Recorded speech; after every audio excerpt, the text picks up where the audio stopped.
ಇವತ್ತು ನಾವು ಮೊದಲು ವೆಟರ್ನರಿ ಹಾಸ್ಪಿಟ್ಲಿಗೆ ಹೋಗಿದ್ವಿ. ಅದು ಏನು ಮೊನ್ನೆ ನಾವು ಬಕ್ರೀದ್ ಮುಂಚಿನ ದಿವಸ ಅಲೈಡ್ ಹತ್ರ ಏನು ಆಕಳಗಳನ್ನು ಹಿಡಿದು ಕೊಟ್ಟಿದ್ವಿ. ಅದ್ರ ಬಗ್ಗೆ ಏನಾಯ್ತು ರೀ, ಅದೇನು ಮೆಡಿಕಲ್ ರಿಪೋರ್ಟ್ ಏನಾಯ್ತು ಅಂತೇಳಿ ಕೇಳಲಿಕ್ಕೆ. ಅದಕ್ಕೆ ಅವ್ರು ಹೇಳಿದರು 5 ಕರು ಮತ್ತು 17 ಆಕಳು. 17 ಆಕಳುಗಳು ಕೂಡ ಎಲ್ಲ 10 ವರ್ಷದ ಒಳಗಿನವೇ ಇದ್ದಾವೆ ಅಂಥೇಳಿ ಸರ್ಟಿಫೈ ಮಾಡಿದ್ದೀನಿ. ಮತ್ತು ಅದನ್ನು ಪೂರ್ತಿ ಎಲ್ಲ ಆರೋಗ್ಯವಾಗಿದ್ದು ಎಲ್ಲ ಸರಿ ಇದ್ದಾವೆ, ಯಾವುದೂ ಕೊಲ್ಲಲಿಕ್ಕೆ ಯೋಗ್ಯವಾದಂಥದ್ದಲ್ಲ. ಅದನ್ನು ನೀವು ಇದಕ್ಕೆ ಗೋಶಾಲೆಗಳಿಗೆ ಮುಟ್ಟಿಸ್ಬೇಕು ಅಂಥೇಳಿ ಅವರು ಲೆಟ್ರ್ ಮಾಡಿದ್ದನ್ನು ಅವರು ನಮಗೆ ತೋರಿಸಿದ್ರು. ಆ ರೀತಿ ಅವರು ಪೊಲೀಸ್ ಸ್ಟೇಷನಿಗೆ ಲೆಟ್ರ್ ಕೊಟ್ಟಿದ್ದಾರೆ ಅಂತಲೂ ಹೇಳಿದರು. ಆಮೇಲೆ ಈಗ ನಾವು ಪೊಲೀಸ್ ಸ್ಟೇಷನ್ನಿಗೆ ಹೋದರೆ ಅವ್ರು ಇನ್ನೂ ವೆಟರ್ನರಿಯಿಂದ ನಾವು ರಿಪೋರ್ಟ್ ಬರಬೇಕು, ಮತ್ತು ಅದು ಅಲ್ಲಿ ಅವು ಬಿಡಿಸ್ಕೊಂಡು ಹೋಗೋರಿಗೆ ತಗೊಂಡು ಅವರು ಅದು 17 ಆಕಳದ್ದು ಓನರ್ ಯಾರಿದ್ದಾರೆ ಅವರು ತಮ್ಮ ದಾಖಲೆ ಪತ್ರಗಳನ್ನು ತಂದು ತೋರಿಸ್ತೇವೆ ಅಂತ ಹೇಳಿದ್ದಾರೆ. ಅದು ಎಲ್ಲಿ ಖರೀದಿ ಮಾಡಿದ್ದು, ಏನು, ಎದಕ್ಕೆ ಸಾಕಲಿಕ್ಕೆ ಖರೀದಿ ಮಾಡಿದ್ದು ಅಂತ ಹೇಳ್ತಾ ಇದ್ದಾರಂತೆ.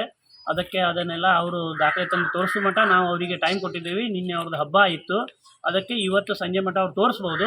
ಅಕಸ್ಮಾತ್ ಅವರೇನಾದರೂ ಅದು ತಂದು ತೋರಿಸಲಿಲ್ಲ ಅಂತಂದರೆ ನಾವು ವೆಟರ್ನರಿ ಡಿಪಾರ್ಟ್ಮೆಂಟ್ನವರಿಗೆ ಅದನ್ನು ಸಾಗಿಸಲಿಕ್ಕೆ, ಗೋಶಾಲೆಗೆ ಸಾಗಿಸಲಿಕ್ಕೆ ನಾವು ಅವ್ರಿಗೆ ಹೇಳ್ತೀವಿ ಅಂಥೇಳಿ ಹಿಂಗೆ ಹೇಳಿದರು.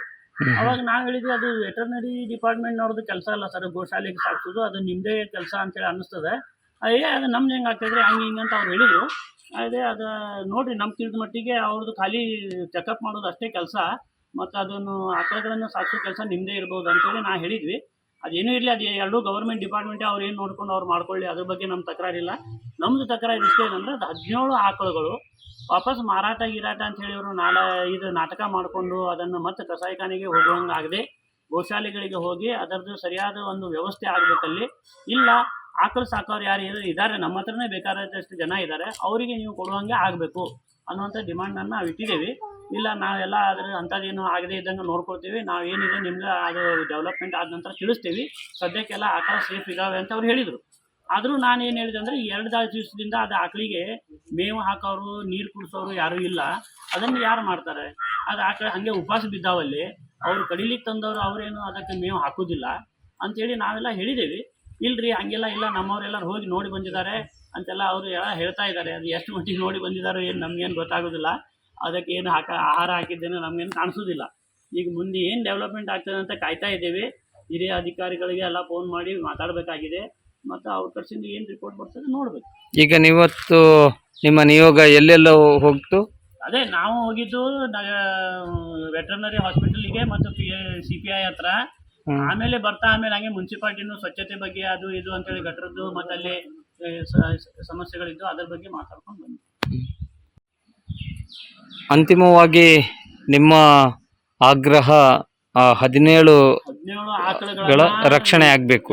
ಅದು ರಕ್ಷಣೆ ಆಗಬೇಕು, ಮತ್ತು ಅದನ್ನು ಗೋಶಾಲೆಗೆ ಮುಟ್ಟಿಸ್ಬೇಕು. ಗೋಶಾಲೆ ಮುಟ್ಟಿಸಿದ್ರೆ ಆಗಲಿಲ್ಲ, ಅಲ್ಲಿಯೂ ಕೂಡ ಅದರದ್ದು ಸರಿಯಾದ ವ್ಯವಸ್ಥೆ ರಕ್ಷಣೆ ಆಗಬೇಕು. ಯಾಕಂದರೆ ಈಗ ನಮ್ಗೆ ಬಂದಂಥ ಮಾಹಿತಿ ಏನಂದರೆ, ಮೊನ್ನೆ ಏನು ಬಕ್ರೀದದ ದಿವಸ ಏನು ನಾವು ಮುಂಚಿನ ದಿವಸ ಏನು ಸಪ್ಲೈ ಅದು ಕಳಿಸಿದ್ರು ಗೋಶಾಲೆಗೆ, ಅದು ಕೂಡ ಈಗ ಯಾರೋ ಅದನ್ನು ದಾಖಲೆ ಪತ್ರಗಳನ್ನು ತೋರಿಸ್ಕೊಂಡು ಬಿಡಿಸ್ಕೊಂಡು ಹೋಗ್ಲಿಕ್ಕೆ ಬಂದಿದ್ದಾರೆ ಅಂಥೇಳಿ ಕೇಳಿದೆ ನಾನು.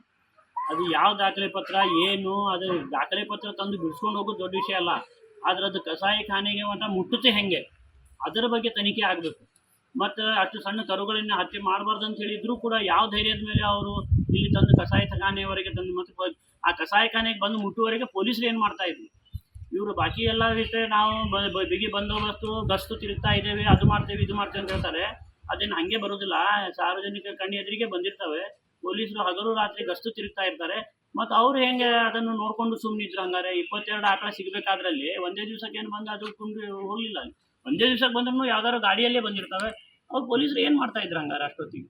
ನಿಮ್ಮ ಪ್ರಕಾರ ಈ ಪ್ರಕರಣಕ್ಕೆ ಪೂರ್ಣ ಪ್ರಮಾಣದಲ್ಲಿ ಜವಾಬ್ದಾರರು ಪೊಲೀಸ್ ಇಲಾಖೆನೇ ಆಗ್ತದೆ ಅನ್ನುವಂಥದ್ದು ಅಲ್ಲ. ಈಗ ನಮ್ಮದು ಈಗ ನೋಡ್ರಿ, ನಮ್ಮ ಆರಕ್ಷಕರು ಅಂತ ಹೇಳಿದ್ರೆ ಅವ್ರ ರಕ್ಷಣೆ ಮಾಡೋರೇನೆ ಅದ್ರ ಬಗ್ಗೆ ಏನೂ ರಕ್ಷಣೆ ಕೊಡಲಿಲ್ಲ ಅಂತ ಹೇಳಿದ್ರೆ ಅವರೇ ಜವಾಬ್ದಾರ ಆಗ್ತಾರಲ್ಲ ಇಂಡೈರೆಕ್ಟ್ಲಿ. ಈಗ ನಾವೇನಾದರೂ ಪ್ರತಿಯೊಂದು ಕಡೆಯಿಂದ ಆಕಳ ಕಾಯ್ತಾ ಕೂತ್ಕೊಳ್ಳಿಕ್ಕೆ ಆಗ್ತದ? ನಾವು ನಮ್ಮ ಕೆಲಸದಲ್ಲಿ ಇರ್ತೀವಿ, ಅಚಾನಕ್ಕಾಗಿ ನಮ್ಮ ಕಣ್ಣಿಗೆ ಬಿತ್ತು, ನಾವು ಅವರಿಗೆ ಇನ್ಫಾರ್ಮ್ ಮಾಡಿದ್ವಿ ಇತ್ತು. ಆದರೂ ಕೂಡ ಅದನ್ನು ಕಾಯ್ದುಕೊಳ್ಳುವಂಥದ್ದು ಯಾವ ಒತ್ತಡದ ಮೇಲೆ ಅವರು ಆ ರೀತಿ ಕೆಲಸ ಮಾಡ್ತಾ ಇದ್ದಾರೆ ಅಂತೇಳಿ ಗೊತ್ತಾಗ್ತಾ ಇಲ್ಲ.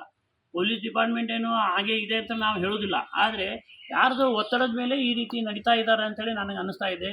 ಆಡಳಿತ ನಡೆಸ್ತಾ ಇರುವಂಥವ್ರದ್ದು ಒತ್ತಡದ ಮೇಲೆ ನಡೀತಾ ಇದೆಯೋ ಏನಂತೇಳಿ ನಮ್ಗೆ ಸಂಶಯ ಬರ್ತಾಯಿದೆ. ಜನಸಾಮಾನ್ಯರಿಗೆ ಬರುವಂಥ ಸಂಶಯ ಅದು.